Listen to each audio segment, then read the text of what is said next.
गांव का नाम था सुखपुर। चारों ओर हरियाली, कच्चे रास्ते, पीपल और बरगद के पुराने पेड़ और बीच में मिट्टी से बने छोटे छोटे घर। सुखपुर भले ही छोटा गांव था, लेकिन यहाँ के लोगों के दिल बड़े थे। सुबह होते ही मुर्गे की बांग, बैलों की घंटियां और खेतों की ओर जाते किसानों की आवाज से गांव जाग जाता था। इसी गांव में रहती थी सीमा, जो गांव की बहू थी। उसकी शादी को अभी 3 साल ही हुए थे। सीमा पढ़ी लिखी थी, लेकिन शहर में पली बढ़ी होने के कारण गांव का जीवन उसके लिए नया था। शादी के बाद जब वो पहली बार ससुराल आई, तो उसके मन में डर भी था और उम्मीद भी। सीमा के ससुर रामदीन चौधरी गांव के सम्मानित किसान थे। सास शांति देवी सीधी सादी लेकिन थोड़ी सख्त स्वभाव की थी। पति मोहन मेहनती किसान था, जो सुबह से शाम तक खेतों में काम करता। घर में धन दौलत तो नहीं थी, लेकिन इज्जत और मेहनत की कमी भी नहीं थी। शुरुआती दिनों में सीमा को गांव की जिंदगी बहुत मुश्किल लगी। सुबह 4 बजे उठना, चूल्हे पर खाना बनाना, पशुओं को चारा देना, फिर खेतों में मदद करना, ये सब उसके लिए आसान नहीं था। सास कभी कभी ताने मार देती, आजकल की लड़कियों को क्या आता है, बस मोबाइल चलाना। सीमा चुपचाप सब सह लेती। वो जानती थी कि जवाब देने से रिश्ते बिगड़ते हैं। वो मन ही मन सोचती, अगर मैं ईमानदारी से कोशिश करूं तो एक दिन सब मुझे समझेंगे। एक दिन गांव में पंचायत की बैठक हुई। चर्चा थी कि इस साल बारिश कम हुई है और फसल कैसे बचाई जाए। सीमा ने चुपचाप सब सुना। उसे शहर में रहते हुए पानी बचाने और खेती से जुड़ी कुछ आधुनिक बातें सीखने का मौका मिला था, लेकिन वो नई बहू थी, इसलिए कुछ बोलने की हिम्मत नहीं जुटा पाई।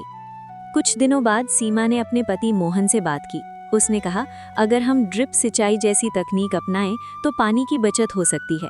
मोहन ने पहले तो मजाक में लिया, लेकिन सीमा ने समझदारी से उसे फायदे बताए। मोहन ने अपने पिता से बात की। रामदीन चौधरी ने पहले तो मना कर दिया। हमारे बाप दादाओं ने भी यही खेती की है, कुछ बदलने की जरूरत नहीं। सीमा निराश तो हुई, लेकिन उसने हार नहीं मानी।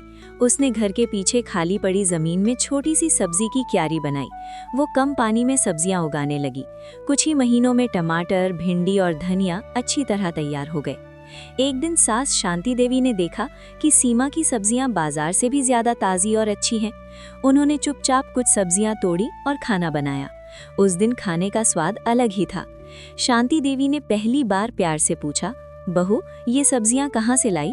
सीमा मुस्कुराई और बोली, माँ, ये मैंने खुद उगाई हैं। उस दिन से सास का व्यवहार थोड़ा बदलने लगा। अब वे सीमा को ताने कम और सलाह ज्यादा देने लगी। इसी बीच गांव पर एक बड़ी मुसीबत आ पड़ी। लगातार सूखे के कारण फसलें खराब होने लगी। कई किसान कर्ज में डूब गए। कुछ लोग गांव छोड़कर शहर जाने की सोचने लगे। सीमा ने ये सब देखा तो उसका मन बेचैन हो उठा। उसने सोचा, अगर पूरा गांव मिलकर कुछ नया करे तो हालात बदल सकते हैं। उसने अपने पति और ससुर से बात की और पंचायत में बोलने की इच्छा जताई। इस बार रामदीन चौधरी ने उसे नहीं रोका। पंचायत के दिन गांव के सारे लोग जमा थे। सीमा आई, लेकिन उसकी आवाज में आत्मविश्वास था। उसने पानी बचाने, फसल विविधता और महिला स्वयं सहायता समूह बनाने की बात रखी। कुछ लोग हंस पड़े, औरतें क्या जाने खेती, लेकिन सीमा शांत रही।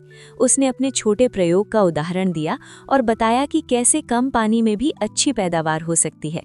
गांव के सरपंच ने ध्यान से सुना और कहा कि अगर एक बहू इतना सोच सकती है तो हमें भी कोशिश करनी चाहिए। धीरे धीरे गांव में बदलाव आने लगा। कुछ किसानों ने नई तकनीक अपनाई, महिलाओं ने मिलकर स्वयं सहायता समूह बनाया। वे सब्जियां उगाकर और अचार पापड़ बेचने लगी। सीमा सबकी मदद करती, कभी हिसाब किताब सिखाती, कभी बच्चों को पढ़ाती। गांव की महिलाएं अब उसे सिर्फ बहू नहीं, बल्कि अपनी बेटी और बहन मानने लगी। एक दिन शांति देवी ने सबके सामने कहा, हमारी बहू ने हमें सिखाया कि समझदारी उम्र या परंपरा की मोहताज नहीं होती। सीमा की आंखों में आंसू आ गए। ये उसके लिए सबसे बड़ा सम्मान था। 1 साल बाद अच्छी बारिश हुई और गांव की फसल लहलहा उठी। सुखपुर अब आसपास के गांवों के लिए मिसाल बन गया। लोग दूर दूर से सीखने आने लगे। एक अधिकारी गांव का दौरा करने आया और उसने पूछा, इस बदलाव के पीछे कौन है? सीमा ने सिर झुका लिया। वो जानती थी कि ये सफलता अकेले उसकी नहीं, बल्कि पूरे गांव की थी। रामदीन चौधरी ने गर्व से कहा, हमारी गांव की बहू। सीमा ने यह साबित कर दिया कि बहू सिर्फ घर संभालने वाली नहीं होती, वो समाज बदलने की ताकत भी रखती है। समझदारी, धैर्य और मेहनत से हर मुश्किल को बदला जा सकता है। बदलाव की शुरुआत छोटे कदम से होती है। स्त्रियों की आवाज को दबाने के बजाय सुनना चाहिए। धैर्य और मेहनत का फल जरूर मिलता है। गांव की बहू सीमा आज भी उसी सादगी से जीती है, लेकिन उसके सपनों ने पूरे गांव की तकदीर बदल दी। इस तरह के वीडियोस देखने के लिए कार्टून हिंदी चैनल को सब्सक्राइब करें। Thank you.